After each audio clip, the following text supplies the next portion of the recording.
നാട്ടുവിശേഷങ്ങൾ എന്ന യൂട്യൂബ് ചാനലിലേക്ക് എല്ലാ മാന്യ പ്രേക്ഷകർക്കും സ്വാഗതം.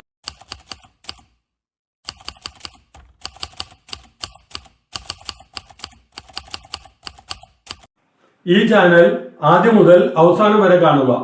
സബ്സ്ക്രൈബ് ചെയ്യാത്തവർ സബ്സ്ക്രൈബ് ചെയ്യുക, ഷെയർ ചെയ്യുക, ലൈക്ക് ചെയ്യുക, കമന്റ് ചെയ്യുക.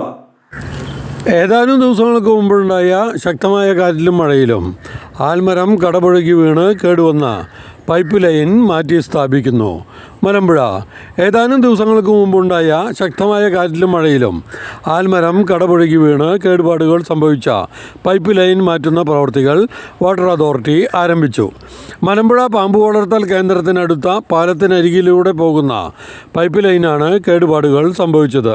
കഞ്ചിക്കോട് കിൻഫ്ര, മരുതറോഡ് പഞ്ചായത്ത് എന്നിവിടങ്ങളിലേക്ക് ശുദ്ധജല വിതരണം നടത്തുന്ന പൈപ്പ് ലൈനാണ് ഇത്.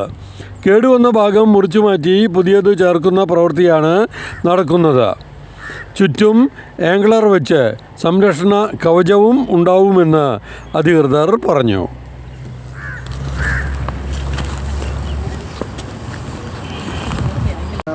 പൊട്ടിപ്പോയത്, അതുകൊണ്ട് നമ്മൾ ആ പൊട്ടിയ ഭാഗം കട്ട് ചെയ്ത് മാറ്റിയിട്ട് പകരം പുതിയത് സ്ഥാപിക്കുകയാണ്. അപ്പോൾ അതുകൊണ്ട് അതിന് എത്രമാത്രം ഇത് വരും എന്നുള്ളത് നമുക്ക് പറയാൻ കഴിയില്ല. അത് പണി വർക്ക് കഴിഞ്ഞിട്ട് അതിൻ്റെ എസ്റ്റിമേറ്റ് ഉണ്ടാക്കുകയുള്ളൂ. ഇപ്പോൾ എമർജൻസി ആയിരിക്കും അത് ചെയ്തു. അല്ല, മൊത്തം ഇത് കട്ട് ചെയ്ത് പൊട്ടിക്കുന്നുണ്ടോ അതോ സിമെൻറ്റ് മാത്രം? സിമെൻറ്റ് അല്ലല്ല, ഇവിടെ ചാന്തിൽ നമ്മൾ പണിത് വെച്ചു. ഇതേപോലെ നമ്മളവിടെ പണിത് വെച്ചിട്ടുണ്ട്. ഇന്ന് രാത്രി അത് ഇവിടെ കയറ്റും. അപ്പോൾ അത് ഈ ഗ്യാപ്പിലൂടെ നമ്മൾ കട്ട് ചെയ്തിട്ട് പൈപ്പ് വെൽഡ് ചെയ്ത് നിർത്തിയിരിക്കുക. അപ്പോൾ ഈ ആംഗിൾ ഇത് വെച്ചിട്ട് അടിയിൽ സപ്പോർട്ട് കൊടുത്തിട്ട് ഇത് നിൽക്കില്ലല്ലോ. അതൊന്ന് രാത്രി ചെയ്യും. ചെയ്ത് കഴിയുമ്പോൾ ഈ വലിയ പൈപ്പ് പൂർണ്ണമായിട്ട് മാറുമോ?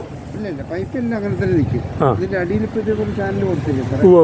അത് ഇവിടെ പൊട്ടിപ്പോയായിരുന്നു. ഗ്യാപ്പ് പൊട്ടിപ്പോയായിരുന്നു. ഈ മരം വീണിട്ട് നേരത്തെ അതെ. അപ്പോൾ ആ ഗ്യാപ്പ് നമ്മളിന്ന് ഫില്ല് ചെയ്യും. രാത്രി വെക്കുകയാണ്. അപ്പോൾ അതിൻ്റെ അവിടെ വെൽഡ് ചെയ്ത് നമ്മളെല്ലാം റെഡിയാക്കി വെച്ചിട്ടുണ്ട്. അത് കഴിയുമ്പോൾ ഇന്ന് രാത്രി നമ്മൾ കറക്റ്റ് ചെയ്യും. ഇത് കഞ്ചിക്കോട്ടേക്ക് പോകുന്നല്ലേ, കിൻഫ്രയിലേക്ക് കിൻഫ്രയ്ക്കും പിന്നെ നമ്മളെ മരുതറോഡ് പഞ്ചായത്തിലേക്കും പോകുന്ന ലൈനാണ്. ഇപ്പോൾ പുതിയതായിട്ട് നമ്മുടെ ഇതിലിട്ടത് ജലജീവൻ മിഷൻ പദ്ധതിയിലിട്ടതാണ്.